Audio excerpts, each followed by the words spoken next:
Recently, the United States Supreme Court has made some decisions in some class action cases. One was in favor of AT&T Wireless.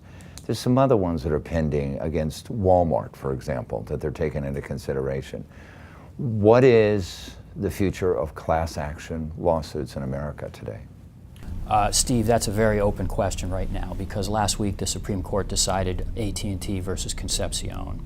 And that was a case where some customers had sued AT&T in state court in California.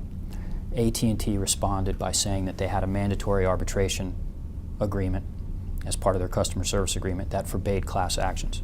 And the state of California had long recognized, as has many other states, that agreements like that are so one-sided and so prone to abuse that they could not be enforced. And AT&T made the argument in the Supreme Court that the state law rules against enforcing mandatory arbitration clauses with class action waivers were preempted by the Federal Arbitration Act.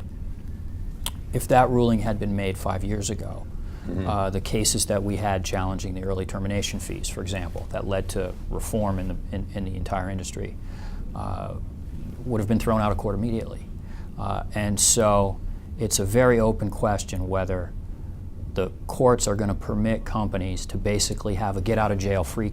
You know, it's a contract between AT&T and the customer that the customer never sees, never signs. It's terms and conditions. Maybe they come in the mail after the fact. Maybe they're on a website somewhere. And what the effect it has is it says you are not permitted as a customer to go to any court in the United States of America and bring any claim against us in any capacity whatsoever. Right. And it's not just AT&T that has this.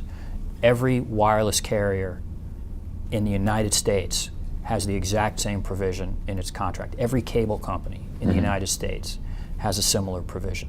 Dish Network, DirecTV. And with that decision last week, what it appears to have said is we're going to allow those to be enforced. And if that's right, it's going to be very, very challenging for anyone to seek any measure of justice if they've been cheated on their phone bill, if they've been cheated on their cable bill. And we talked about the Avocor company, where they're selling a grossly fraudulent hair regrowth product that was actually a scam. If they had just put in some literature in the package that said, we're going to arbitrate any disputes and there can't be any class actions against us, we never would have been able to get off the ground. Right. And they can just go on committing fraud after fraud after fraud without any redress. So consumers still have an effective way of acting together to sue these big companies, right?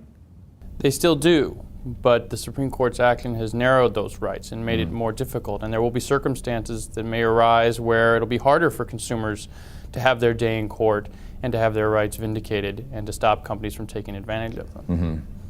It just makes it more important for someone who's in that situation to make sure they get the right lawyer.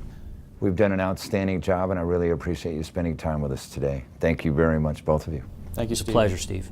Thanks for joining us. You can get more information about our guest and the issues at InsiderExclusive.com.